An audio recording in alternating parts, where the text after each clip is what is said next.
સંત ચટકો લાગ્યા વિના અને કીરીજ છે કીર્તાર ઈયળ કી ભમરી બને તો નરને કેટલી વાર સંત સાહેબ સંત છે અને ખરેખર સંત ચટકો લાગ્યા વિના કીરીજ છે કીર્તાર પણ ઈયળ કી ભમરી બને તો નરને કેટલી વાર સાહેબ સારા સંતનો સમાગમ થઈ જાય ને સાહેબ તો જીવન ધન્ય થઈ જાય તમારું.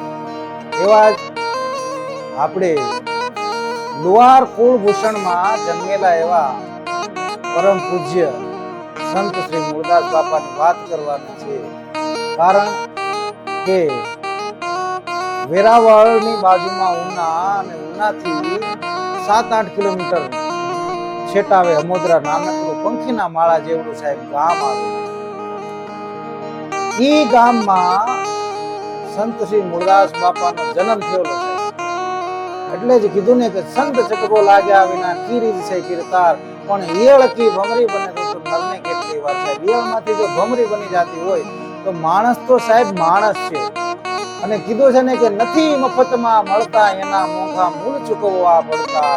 સંતને સંતપણા રે નથી મફતમાં મળતા. સાહેબ સંત થવું એ કોઈ સહેલી વાત નથી. કારણ કે કઈક અગ્નિ પરીક્ષા દેવી પડે. અને જીવતો જાગતો દાખલો છે કે સંત મૂળદાસ બાપા જે હતા એના ઘણા પરચા છે. તો પ્રસંગ લેવો અમરેલીનો કે જ્યાં મૂળદાસ બાપા રહેતા હતા. સાહેબ સંત ઈ તો સંત છે. સંત સપૂત અને તુમડા ત્રણેયનો એક સ્વભાવ તારે પણ બોલે નહીં અને તારા ઉપર ભાવ. સંત પોતાનો જીવ બીજાને સમર્પણ કરીને સાહેબ જીવન આપે નામ સંત છે. અને એવા સંત મૂળદાસ બાપાની જ્યારે આપણે વાત કરી રહ્યા છીએ કારણ કે હું લુહાર કુળમાં જન્મ્યો છું અને અમારા કુળમાં સાહેબ જે બાપ મૂળદાસ હોય તો મને એનો ગર્વ હોવો જોઈએ. અને મને તો નહીં પણ આખી લુહાર કુળની જ્ઞાતિને સાહેબ એના માટે ગર્વની વાત છે. કારણ કે આપણા કુળમાં આપણા કુટુંબમાં આપણી જ્ઞાતિમાં જે એવા સંત જન્મ્યા કે જેને બિલાડી મરી ગઈ હતી ઈ બિલાડીને સાહેબ જીવતી કરી અને એવી તાકાત એનામાં હતી ને સાહેબ એના આપણે સંતાનો હોય અને જો સાહેબ આપણે એના વિશે જાણતા ન હોય ને તો સાહેબ ખરેખર જીવનને ફટકેદા જેવું છે. કારણ કે આપણી જ્ઞાતિમાં જે સંત થઈ ગયા ને સાહેબ એનો આપણને ગર્વ હોવો જોઈએ. અને અમોદરા ધામ સાહેબ ખરેખર અમોદરાની ધરતી ઉપર તમારો પગ એક વખત પડે ને તમે પાવન થઈ જાઓ. કારણ કે જે ધરતી ઉપર જે સંતે જન્મ લીધો સાહેબ જેનામાં એવી તાકાત હોય કે જે મરેલી બિલાડીને સાહેબ જીવતી કરીએ કે એવા સંતનો જ્યાં જન્મ થયો હોય ને એવા ગામમાં પણ સાહેબ તમે દર્શન કરવા માટે જાઓ ને તો સાહેબ તમારું જીવન ધન્ય થઈ જાય. અને એવા આપણા સંત મૂળદાસ બાપાની વાત છે. અમરેલીમાં બાપાનો આશ્રમ. હવે સવારનું પોર 4 વાગ્યાનો બ્રહ્મ મુહૂર્તનો ટાઈમ હશે સાહેબ. અને મૂળદાસ બાપા સીતારામ સીતારામ સીતારામ સીતારામ સીતારામ જાપ કરતા કરતા એક ઝાડવાની નીચે બેઠા હતા. અંધારું એવું કે એક હાથને બીજા હાથને સાહેબ જોવો હોય તો દેખાય નહીં એવું ઘનઘોર અંધારું એવી રાત.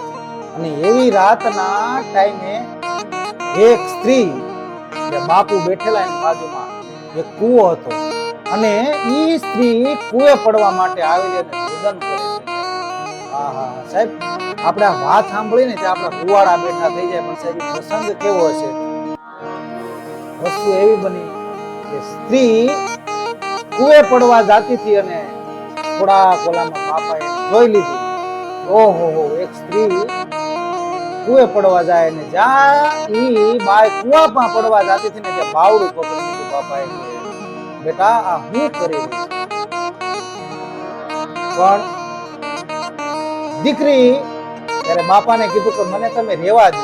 મારા મરવા સિવાય મારે કોઈ આરો નથી. કારણ કે મારાથી એવી મોટી ભૂલ થઈ ગઈ છે કે હું મરું તો જ એનું નિવારણ છે, બાકી એનું નિવારણ નથી. પણ ત્યારે મૂળદાસ બાપા સાહેબ એ તો સંત છે, સંત આત્મા છે અને સાહેબ એને એટલું જ કીધું હતું કે બેટા તને મનુષ્ય જન્મ મળ્યો છે અને સાહેબ 184 તમે જન્મ લ્યો ત્યાર પછી તમને એક મનુષ્ય જન્મ મળે અને ઈ જન્મ તારે વેડફી નાખવો છે આ કુએ પડીને. ત્યારે દીકરીએ સાહેબ એને એટલે કહ્યું હતું કે બાપા તમે તો સંત છો પણ મારે મર્યા સિવાય કોઈ છૂટકો નથી, મારાથી કામ એવું થઈ ગયું. ત્યારે મૂળદાસ બાપાએ કીધું પણ જો સમાજમાં કે પ્રકૃતિના નિયમના હિસાબે કાંઈ બી વસ્તુ હોય તો એનું ક્યાંક સોલ્યુશન હોય તો એનું ક્યાંક તો ઉપાય છે ને. ત્યારે એને કીધું હતું કે એનો બાપુ એક ઉપાય છે પણ ઉપાય બહુ અઘરો છે. ત્યારે અમરેલીના જગ્યા હશે સાહેબ મૂળદાસ બાપાની, સંતે એટલે કીધું કે જો એનો ઉપાય હોય તો તું મને ઉપાય બતાય, અને સાહેબ એના કારણે જો તારો જીવ બચી જતો હોય ને તો એ ઉપાય આપણે કરીએ. પણ ત્યારે એ બાએ મોઢામાંથી એટલું કીધું કે મારા પેટમાં જે પાપ છે એના બાપનું નામ નથી લઈ શકું, અમને મારાથી એવી મોટી ભૂલ થઈ ગઈ છે. ત્યારે મૂળદાસ બાપાએ કીધું કે પણ એનું નામ તું લે તો તારો જીવ બચી જાય ખરો.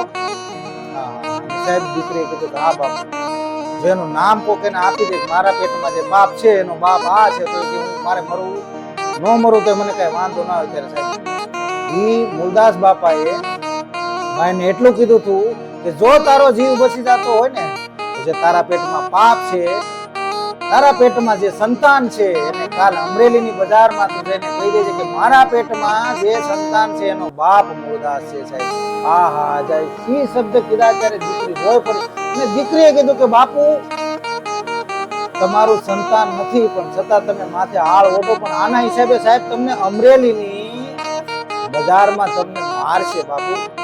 ત્યારે સંતે બહુ સરસ જવાબ આપ્યો હતો કે બેટા માર ખાવા માટે તો અમે જેલમાં છીએ, અને જો કોકનું કલ્યાણ થતું હોય ને તો માર ખાવા મને મંજૂર છે. અને ખરેખર સાહેબ બીજે દિવસે એવી ઘટના બની કે ત્યારે એ ભાઈએ કીધું કે મારા પેટમાં જે સંતાન છે એના બાપ મૂળદાસ છે. સાહેબ સમાજ તો સાહેબ એવો છે ને કે ફરી જતા કોઈ દિવસ વાર નથી લાગતી. એક દિવસ જે માણસ એને પૂજતો હોય બીજા દિવસે એની કાન ભંભેરની થાય ને તો સાહેબ એને માટે ઈ ભગવાન માંથી રાક્ષસ સમાન થઈ જાય એવી વસ્તુ છે. અને સાહેબ અમરેલીની બજારે મૂળદાસ બાપાને ગળામાં ખાડાના હાર પહેરાવી અને સરઘસ કાઢેલું સાહેબ. પણ સમય ધીરે ધીરે ધીરે વીતતો જાય છે અને એક દિવસના ટાઈમે સાહેબ ખબર પડે છે કે જ્યારે આ બાયના પેટમાં સંતાન હતું એનો જીવ બચાવવા માટે સાહેબ આ સંતે માથે આળ ઓઢી લીધું હતું. ત્યારે અમરેલીની બજારમાં ખબર પડી ને ત્યારે સાહેબ બધા બાપાના પગમાં પડી ગયા હતા. પણ સંત એવા છે કે કોક બીજાનું જો ભલું થતું હોય તો પોતાનો જીવ પણ દેવા માટે અચકાતા નથી. એવા મૂળભૂષણ મૂળદાસ બાપાનું આપણે